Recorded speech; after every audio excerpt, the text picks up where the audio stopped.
That's it. That's it right there. That's what I've been wanting to say for my whole life. Hello everyone and welcome back to my channel. Today I am going to bring you my April wrap up. So to recap, the entire point of this April was for me to kick the reading slump that I had in March. I was a little bit busy and honestly had a lot of other things going on and I just didn't feel like reading most of the time. So the intention of April was to boot that out of the way and to actually get really into some reading again. And I would like to just say that I think we have found some success in that this month and I am very excited to talk to you about all of the books that I read this month. So without further ado, we are going to start with my audiobooks because the audiobooks that I read and completed this month are all in the same series. And if you haven't been following along with this little journey, I have been reading the Witches of Ilianan series by Kate Forsyth, which is a Celtic-inspired high fantasy story about a girl who grows up as an orphan and she is taken care of by this old woman, and she is taken care of and brought up in the ways of witchcraft. However, the queen of the land has outlawed witchcraft and she has basically ensorcelled her husband into banning everything witchcraft related. And so this girl and her caretaker are living kind of outside of the law and trying to continue to practice witchcraft. Turns out that she has to go on this quest for her caretaker and things just escalate incredibly from there. It is a 6-book series and it is, I would consider it to be maybe like new adults. And honestly, it's my favorite series of fantasy that I've ever read. I am rereading it right now and I read it for the first time when I was probably teenager age, and it was just really incredible then and it's still incredible now and I'm just so in love with it. So I read books 3, 4, and 5 this month and I'm going to talk about each of them a little bit just to give you a little bit of a taste of the sort of vibes that you can get if you continue on with the series, because I cannot recommend enough that you do, because it just gets better and better and better and better. Like, it's not one of those series where you're like let down on the later books, it just keeps escalating. So to start with, I read the 3rd book in the series, which is The Cursed Towers, or The Cursed Towers. And basically, this follows Isabeau, our main character, very, very closely. We get a lot of character development from her, and we follow her story quite closely as she begins to delve deeper into her genealogy and her background. So as I mentioned, she's an orphan, and in the 3rd book she just starts to figure out who she's related to, who they are, what that means for her, what that means for her as a witch, what that means for her as a woman, etc., etc. And it's very interesting, very good. I'm of course going to do no spoilers in any of these because it is a series, but excellent travel through Isabeau's story. We also get a beautiful view of what it's like to be lonely and what it's like to feel like you have to be the one to take care of everybody, that sort of like child who's had to grow up too quickly kind of a feeling. And it's really beautiful the way Kate Forsyth writes it. You ache for her, but you also maybe find yourself in her and realize that if she can do it, you know, everybody can do it. So yeah, it's a really, really great story. One of my favorite books in the story. So that was book 3. Then in book 4, I had completely forgotten about this book, honestly, in the series. But, sorry, I'm getting my notes up here. I had completely forgotten about this book in this series, but I am so, like, I can't believe that I had forgotten about it because it's so good. The 4th book is very focused on one perspective. We do not have a lot of jumping around of different perspectives in this book at all, and we focus on Finn's perspective. If you read the first 2 books, you will know who Finn is, and we follow along with her on this very heist-based storyline. So it is very kind of, think like 6 of Crows. It's very much like that, but in like a Celtic setting with a little bit of like religious drama sprinkled in there. It's honestly really, really great. I love Finn as a character. She is badass. She is the epitome of somebody who doesn't want to be told what to do. She doesn't want to stick with the status quo. She wants to just live her ragtag life. Yeah, it's just really, really great. And then I finished with the 5th book this month, and I'm going to be reading the 6th book hopefully next month. But the 5th book is called The Skull of the World, and I remembered it being my favorite from when I had read them before, and it is still my favorite. Just rereading it, I was so excited because it focuses so much on the development of the story and like this massive final stand that we're building up to. Also, it develops a lot of Isabeau's power. We get massive amounts of character development for her in this. The entire story is about her kind of going from this young girl who doesn't really know anything about what she is supposed to do with her life or who she is, and then she just blows up into this beautiful, amazing character. This book in particular develops a lot of magic and a lot of Isabeau's magic, which is really, really intriguing, at least for me. It's really fun. It's super fast paced, and there's lots and lots and lots of little stories and things that happen that is just like so action packed. It is extremely, extremely action packed and really interesting. There's a particular part of this book that I absolutely love. It is called The Skull of the World.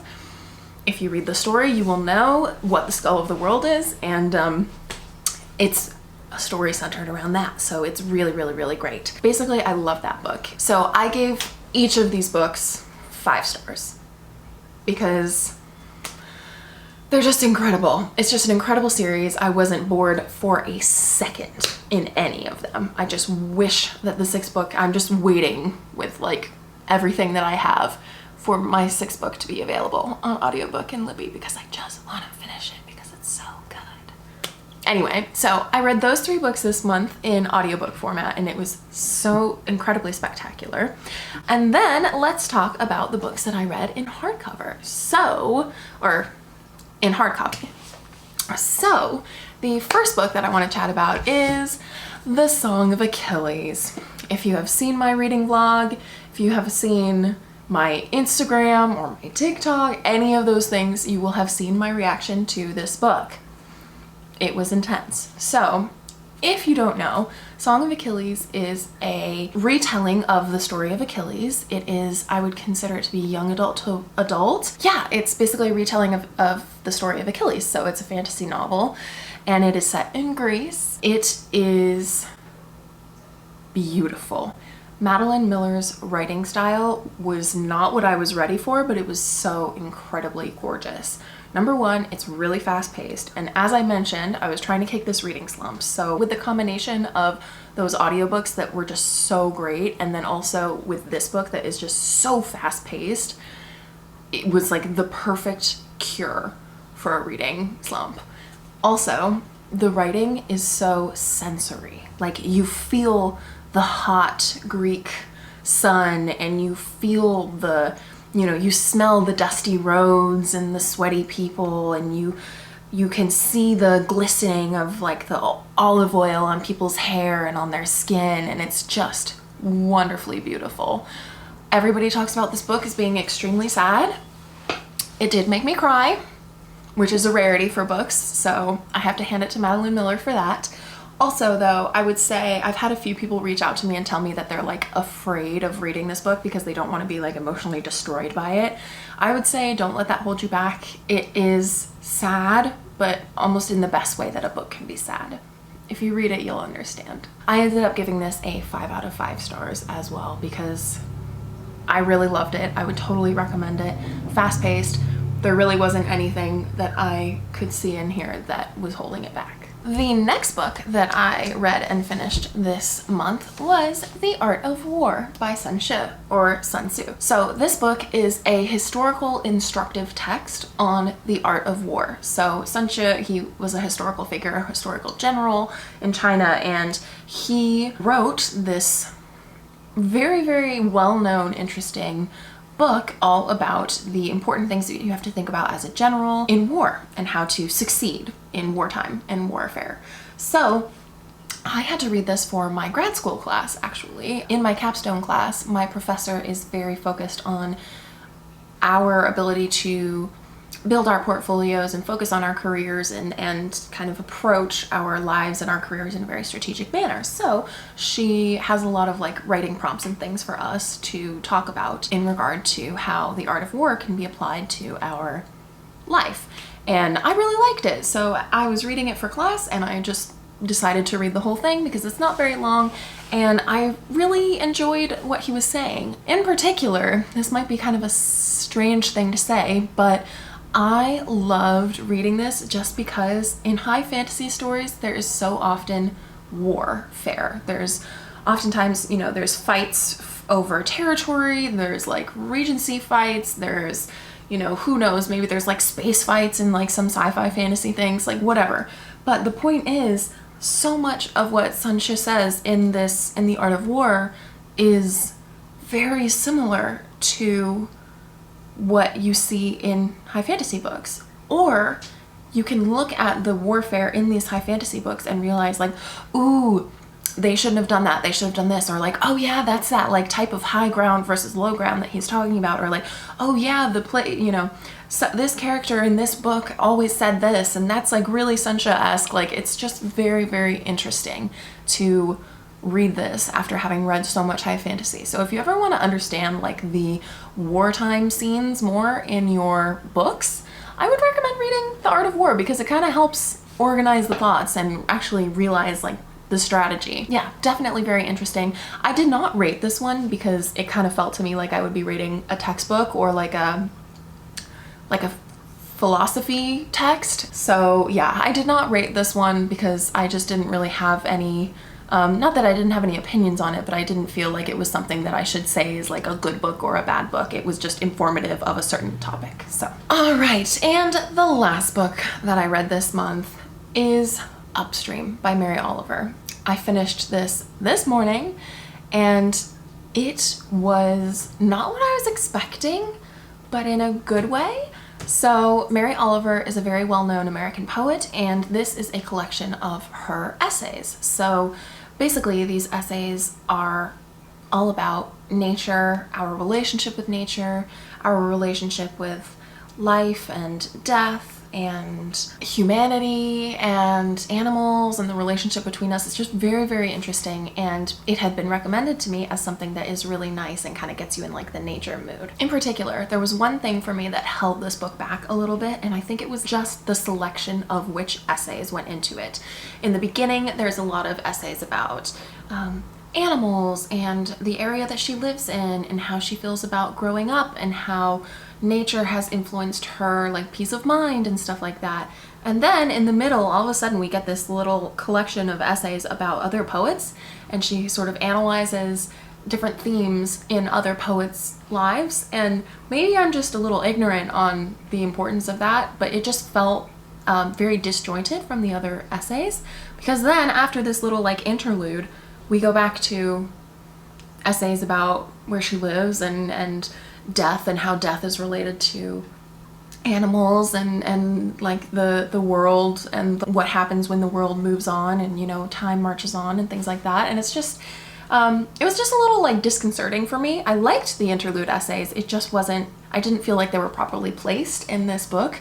I don't know if anybody else has those feelings about this, but if you do, let me know. But overall, I really liked this. I gave it a 4 out of 5 stars, and something that I took away from it that is a very, very positive thing that I took away from this and also from Letters to a Young Poet by Rilke is that, so I'm not a big poetry person normally, and maybe people who really enjoy poetry or poetic writing will kind of look at me and be like, yeah, duh, that's the whole point. But this is the first time where I've really realized that difficult feeling when you're trying to explain a thought or an emotion or kind of a color that you see in your mind or in your life, and you're just trying to figure out how to explain it or how to liken it to something and you just can't figure it out. Poets like Mary Oliver or Rilke will just say something, like one sentence, and you're like, that's it right there. That's what I've been wanting to say for my whole life. And it's just so lovely to see somebody be able to put it into words. And I mean, like, that's the magic of it, I guess. But yeah, there were a lot of instances in here where Mary Oliver said things where I was just like, oh, yes, that's exactly how I feel. And it was just really nice to experience that. So I might be getting converted to more poetry. We'll see. But yeah, as I said, I give it a 4 out of 5 stars just because I think that that little intersection, that little interlude section could have been included in a different selection of essays or could have been integrated slightly differently.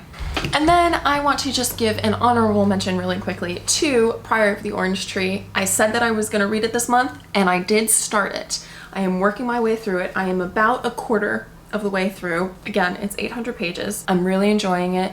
You guys will have to come back for my May wrap up to see my final thoughts, but as of right now, it doesn't feel like a crazy long book. I'm not feeling like I'm having to slog through it. I'm feeling like I'm very enjoyably just being taken along for the ride. Thank you so much for joining me on this April wrap up today. If you liked it, go ahead and give it a like, subscribe down below, comment your favorite books that you read in April because I would really, really love to know and love to talk about it. And I will see you in the next one. Goodbye!